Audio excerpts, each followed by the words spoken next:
Hey, what's up everyone? Kirby Leisman here with Kirby School of Wake, and it is What Do I Need Wednesday, and you need a good wakeboard, rope, and handle if you're gonna go ride, because you literally cannot do it without it. So today, I'm gonna be showing you how I set up a new rope and handle. This is the Ronix Wake RXT line and RXT handle. Obviously looks super sick with that bright orange. It's going to be good because when in the water, you know, you're picking up your riders, you're easily going to be able to see it in the water. And yeah, this handle floats, so that's kind of nice too. And basically what happens is when you order a high-end rope and handle, they come separate. That way you can mix and match the grip, the type of line, that sort of things, as opposed to buying like a less expensive rope and handle, like a combo package that's just going to come pre-assembled and you pretty much take out the package and ride with it. But today I'm going to show you how to assemble your high-end rope and handle. So obviously you're going to need to get your handle set up on the end of the rope. So finding the end of the rope is pretty easy because you just find the section of the rope that doesn't have any extensions near, and you know that's the part you're going to stretch out with your handle on the other end. So basically what you're going to do is you're going to take this end that has the handle, loop it through the rope, and then you're going to feed the handle part through this big hoop here, and then we're going to just kind of work it down and then get the knot fixed tight. Boom. Once you get up for the first time, that's going to lock in super tight for you. Now, when it comes to setting up a rope for a wake school, like myself, I do a little bit of a custom arrangement with the extension because they give you a ton of line. You may not use it all, but there's a way that I use it so that I can get the shortest part of the rope I can use is 50 feet, and then on this rope it jumps from 50 to 60. So I actually take an extra extension that they give me on the end of the line and kind of put it in the middle, and allows me to go from 50 to 55 to 60, because sometimes I use that part for helping people take new tricks wake to wake on a shorter line and slower boat speed. So I'm going to show you how to do that right now. So basically what I'm going to do is I'm going to find the front of the rope, obviously the part that's going to attach to the boat, and you'll see here, I'll find the front. Try not to get this all tangled up, but basically all the way at the end is 85 feet. Well, I'm not going to need that much rope, but I'm definitely going to keep it in the boat in case someone's like, hey, I want to foil on the third wave, fourth wave back. Can we put some extra line on it? And then I'll have it here on the boat ready to go if I need to. But my next step is going to be finding that 50-foot mark on the rope, and I'm going to take the part where it goes from 50 to 60 off. Okay, so here we go. Got the 50, popping this out like so. Now this is so much easier with a brand new rope that you've never used. Okay, if you go out and ride with this rope one time, it's gonna get all these knots super tight and you're not gonna like it. No pun intended, but it worked. It ain't easy being cheesy, but that's just what we do. All right. Feed it through here.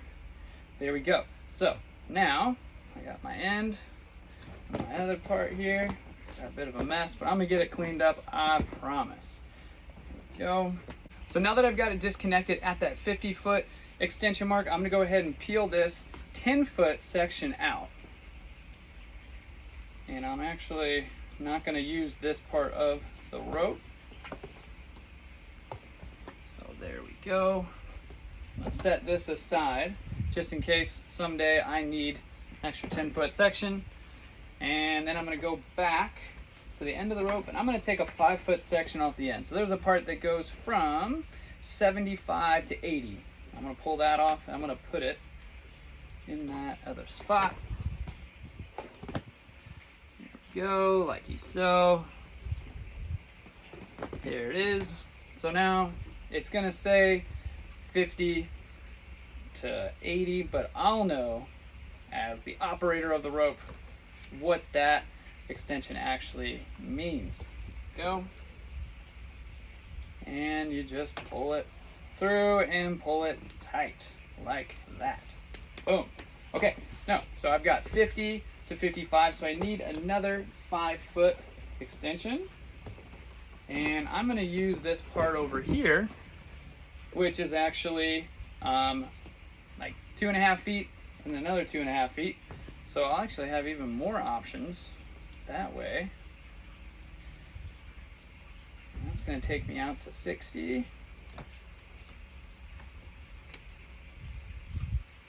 I said, you definitely want to do this when your rope is not already tied in a knot. All right, cool. So now I'm gonna go back to my end here that I need to finish it off. This is my last section that's gonna take me out to 70 and then 75.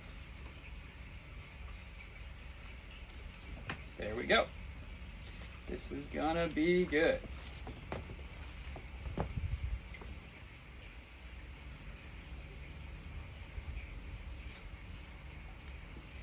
So now that I've got my extensions right where I want them, my rope is gonna go from 50 feet at the shortest, and it's gonna go to 55, then it's like 57 and a half to 60, then we get to 65, and then now we are at 70, and then 75 foot of line. Like I said, this is the way that I set it up, so I have more options for helping my students achieve those gradual stepping stones to getting the trick on a little bit longer rope as they progress and get more comfortable with it.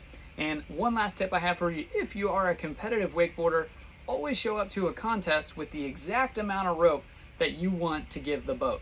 So say you ride like a 65-foot rope at home, take your extra extensions off, give the person in the boat the end of the rope and say all the way out. Because if you're trying to do mathematical equations and try to explain to the people in the boat what rope you need to ride, you may get out there and realize they got it set up on the wrong spot, and you're going to travel all the way to an event and maybe waste your time and not even be able to ride the rope length you're used to. So that's my hack, and I hope that this rope installation video helps, and please let me know if you have any questions, because I'm always happy to answer them. Have a blessed day.